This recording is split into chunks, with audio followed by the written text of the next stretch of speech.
hemos hablado en exégesis de migración, de obviamente los países que más expulsan personas, los que más reciben, y es importante hablar del tema refugiados, del concepto cuando una persona urge a otro país poder llegar y garantizar a él y a su familia una vida tranquila, una vida alejada de lo que hizo que saliera de su comunidad. Principalmente cuando hablamos de refugiados, hablamos de personas que salen expulsadas, son desplazadas de sus países o comunidades de origen por la violencia. Datos de la ACNUR, la Organización de las Naciones Unidas para los Refugiados, revelan cuántas personas en este momento han sido expulsados de sus países de origen o de sus comunidades en este momento, y nos conmovían y nos impresionaban las cifras de que hoy hay más personas buscando un país de refugio que las que hubo en toda la Segunda Guerra Mundial. Un tema que por supuesto nos hace dimensionar el problema. Aquí es importante decirlo, México ha tenido una gran tradición como país de asilo, como país de acogida. Claro ejemplo, pues la acogida de españoles después del franquismo allá en España, como muchos otros momentos.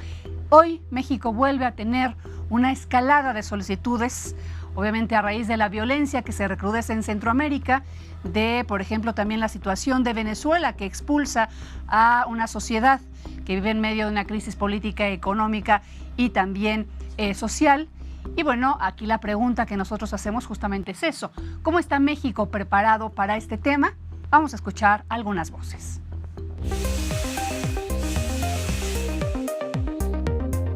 Frente a esta avalancha, digamos, de personas, eso necesita aumentar, ¿no?, la respuesta humanitaria de parte de la ACNUR, de parte de los Estados y de parte de los socios actores humanitarios, los pocos que están presentes en la frontera sur. Muchos de los que están aquí, que son Guatemala, El Salvador y Honduras.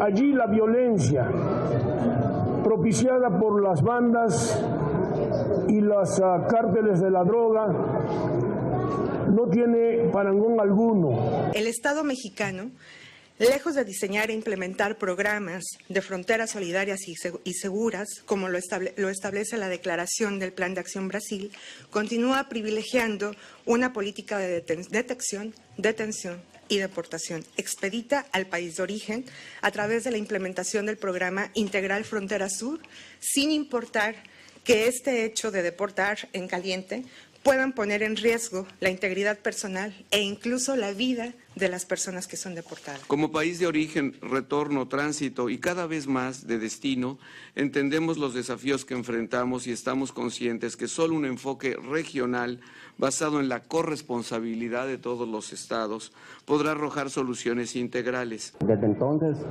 se han venido las amenazas tanto para mi familia, que somos los únicos, mi mujer y mis hijos, y me fueron a disparar a mi casa 3 veces, me pasaron disparando, entonces tuve una opción de sacar a mi mujer corriendo de mi casa con mi hijo mayor. Y yo le pido al gobierno que por favor nos apoye, porque para nosotros, créanme de que no es cosa fácil llegar a un país que los discriminan. Si pedimos trabajo no los dan porque nosotros somos indocumentados. Para realizar de manera conjunta acciones orientadas a la atención al rezago educativo de refugiados y beneficiarios de protección complementaria y facilitar su inclusión educativa y laboral. El mejor mecanismo que existe en la humanidad. Lo cierto es que está hallado un crecimiento de solicitudes de asilo a nuestro país. Y mire, algunas cifras para dimensionar este problema. Vamos a ver el comparativo de 2002. En 2002 había 221 solicitudes en 9 meses. Si revisamos el año 2013, esto aumentó a 1,296 solicitudes en todo el año. Y mire, el año pasado, 2017, fue el mayor crecimiento de solicitudes de asilo hacia nuestro país. 14,596 personas pidieron a nuestro país ingresar como refugiados.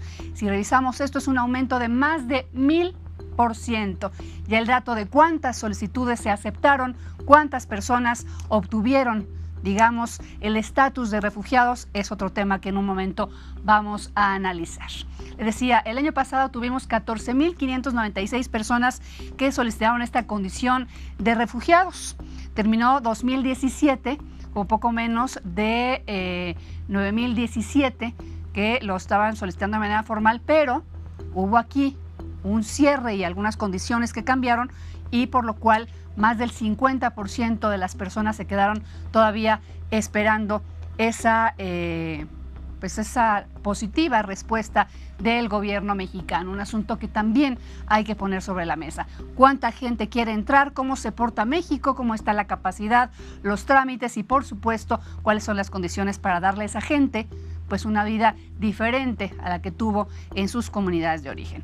Y mire, algo que señala la ACNUR y también la Comisión de Refugiados del gobierno mexicano, que es la Comar, pues nos habla justamente de cómo, a pesar de las grandes cifras de personas refugiadas en México, seguimos siendo un país con pocas solicitudes aceptadas.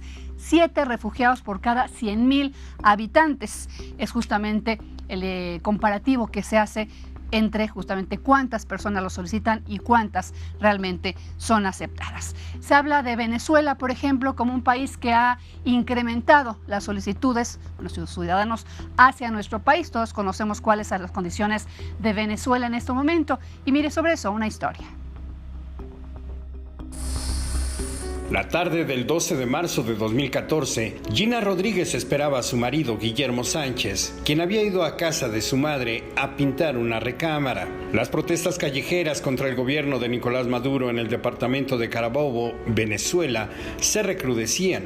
Entonces, aparecieron los colectivos armados, un grupo paramilitar que dispara indiscriminadamente contra la gente en las calles.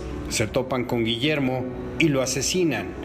La vida de Gina dio un cambio brutal. Mis hijos son el motor de mi vida. Cuando me quitaron a mi esposo, pues yo creía que me iba a morir, que el mundo se me venía encima. Y salía a las calles a luchar, y de repente mi niño pequeño un día me abraza y me dice: mamá, volviste. Yo pensé que también te iba a pasar lo mismo que mi papi. Y pues eso como que me hizo así reaccionar un poco y decir, pues no. O sea, yo tengo que buscar la seguridad de ellos tienen que estar bien, yo necesito que ellos estén seguros sobre todo. El gobierno venezolano comenzó a intimidarla para abandonar esas protestas. Ayudada por Amnistía Internacional, logra escapar con sus 2 pequeños hijos a Panamá y luego llega a México, donde pide ser considerada refugiada. Es muy difícil porque muchas veces todo el mundo cree que yo soy muy fuerte, que siempre me estoy riendo, soy muy risueña, pero la procesión se lleva por dentro. La tristeza y no es fácil estar sola con 2 niños y de repente, pues, si estuviese tu esposo aquí, yo lo abrazo y lloramos juntos, pero sola es más difícil. Tan solo el año pasado, 4,000 venezolanos pidieron asilo en México. La mayoría no han logrado obtener ese estatus. Ella se dice afortunada, pero aún cuando se siente más segura, la tristeza la acompaña. Es que uno nunca deja Yo no puedo dejar Venezuela, porque Venezuela está aquí y Venezuela está aquí, y pues yo veo a mis hijos y veo a Venezuela. O sea, si yo me como un plato de frijol negro que para nosotros es caraota, yo ahí estoy viendo a Venezuela. Entonces, el hecho de que yo me haga mexicana no quiere decir que voy a dejar mis raíces. O sea, amo muchas cosas de México, amo vivir aquí, amo que mis hijos estén bien aquí, que estén seguros aquí, que tengan un derecho a la libertad, a la educación, tienen derecho a comer, o sea, a respirar. Allá en Venezuela no iban a tener esa misma seguridad que tienen acá. A la distancia tuvo que enfrentar la muerte de su padre, sin despedirse, sin abrazarlo. Hace menos de un año murió mi papá. Ni siquiera el poder haberme ido a Venezuela a despedir de mi papá, no sé, darle por lo menos el último abrazo, esa parte es muy difícil. Y todo el mundo cree que, está muy bien, o sea, siempre creen que los que estamos fuera del país, pues, siempre estamos felices, ¿no? Yo creo que es como dice el dicho, que no todos los payasos, porque siempre los ves riendo, quiere decir que son felices, ¿no? Con todo, hoy ve el futuro con más esperanza porque México le tendió la mano y le abrió el corazón. Para Capital Media, Jorge Chaparro, Acosta.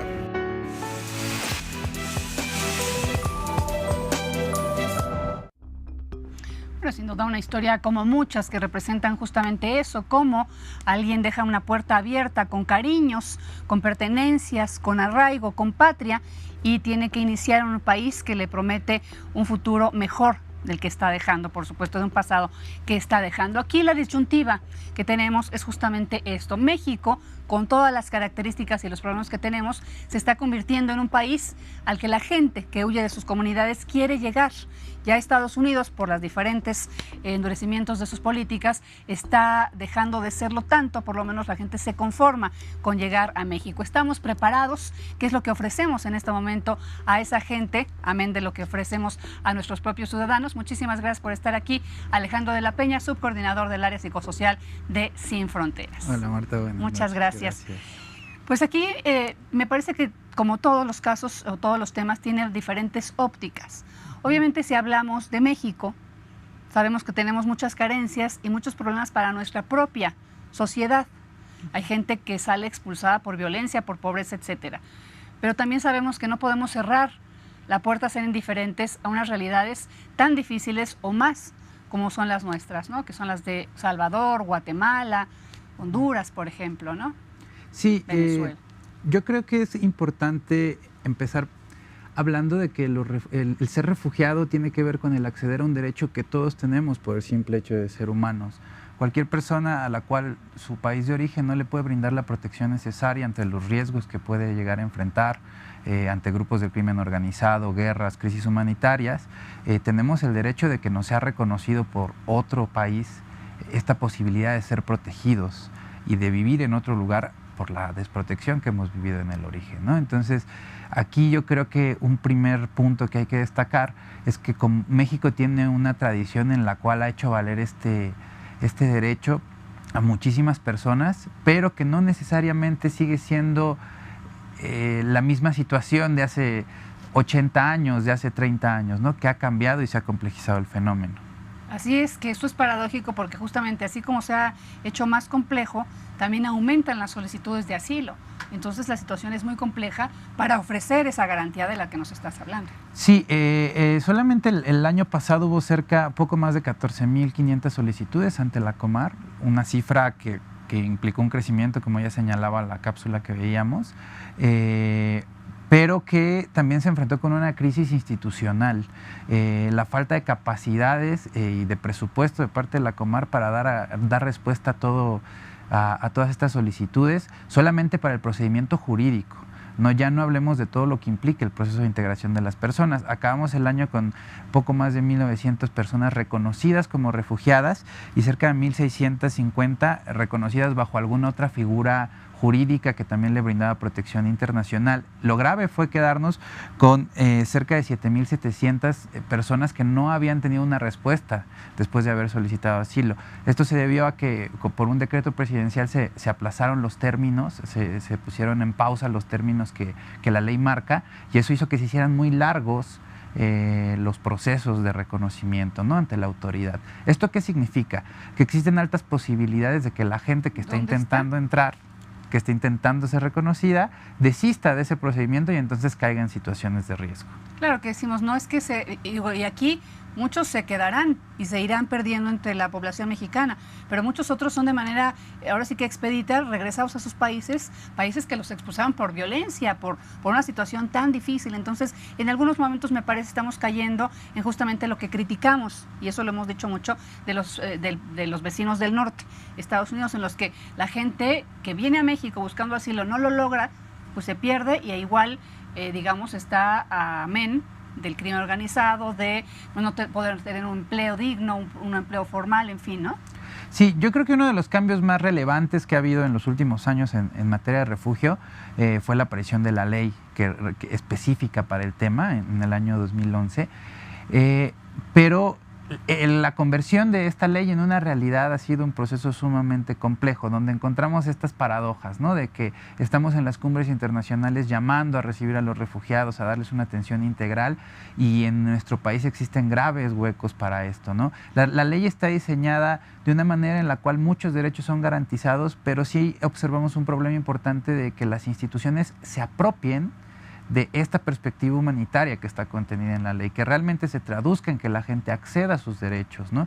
Y de repente el esfuerzo gubernamental está muy centrado solo en los entes especializados, ¿no? La Comar, a veces el INM, pero cuando abrimos el abanico y nos vamos al hospital, nos vamos a las secretarías, ahí no hay un conocimiento del tema y la gente no puede acceder a sus derechos. Sí, y hay que decirlo, no tiene México por qué quedarse callado, digamos, y no hacer exigencias por el hecho de que no se garantiza adentro, pero a lo mejor tendría que ser un asunto paralelo el que tú trabajes en mejorar las condiciones que ofreces como país al mismo tiempo que exiges unas condiciones similares para tus connacionales en otras naciones. Aquí importante, México es firmante de tratados internacionales. México tiene oficinas del ACNUR, por ejemplo, que si te parece vamos a escuchar rápidamente parte de una entrevista que hizo nuestro equipo de reporteros justamente con los que dirigen la ACNUR en este tema de cómo México está cambiando de ser un país de tránsito a un país de destino. Vamos a escuchar. Pasa una situación muy particular porque el año pasado justamente se disparó muchísimo el número de solicitudes.